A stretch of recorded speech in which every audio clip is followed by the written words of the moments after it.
God dag, og velkommen tilbake til kjøkkenet mitt.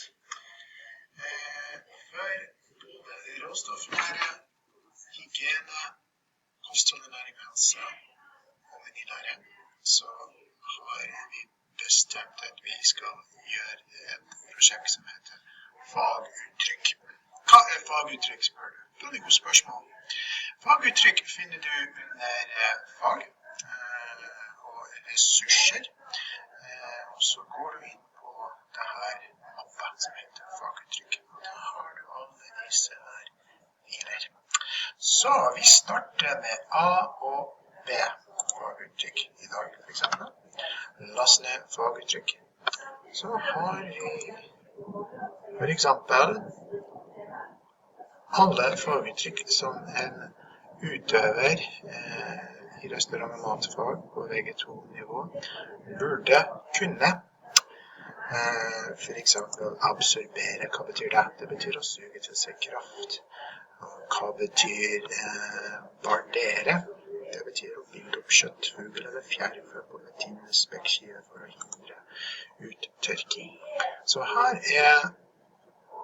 alle faguttrykk som starter med A og B, som du burde kunne, som du kan lese over, studere, hugge, kose deg med, rett og slett.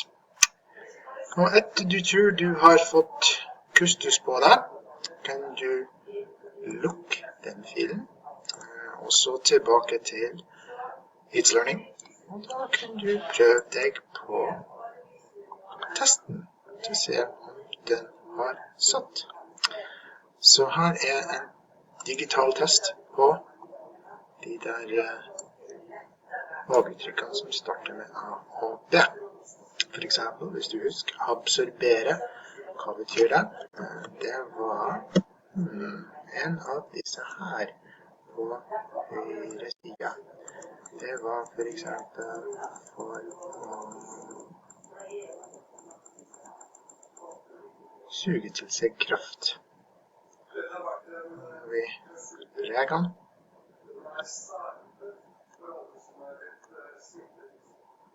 Sett den på riktig plass. Der. Hvis du tror absorbere betyr å suge til seg kraft, for eksempel der, så setter du den riktige svar. Så drar du over det du tror riktig svar til den tilsvarende faguttrykk. Og når du ferdig, da trykker du bare fullfør test. Og da kan du se hvor mange du fikk rett. Som du ser, jeg fikk bare en rett. Så jeg fikk bare 4,5%. Og det kan jeg har oversikt over alle prøvene og hvem som har gjort det og når, og hva slags score det var. Ja, ok. Så i dag starter vi med A og B. Kos deg med det. Prøv deg på testen. Og så kan vi fortsette med de resterende bokstavene på en annen dag. Det var faguttrykk-prosjektet. Lykke til!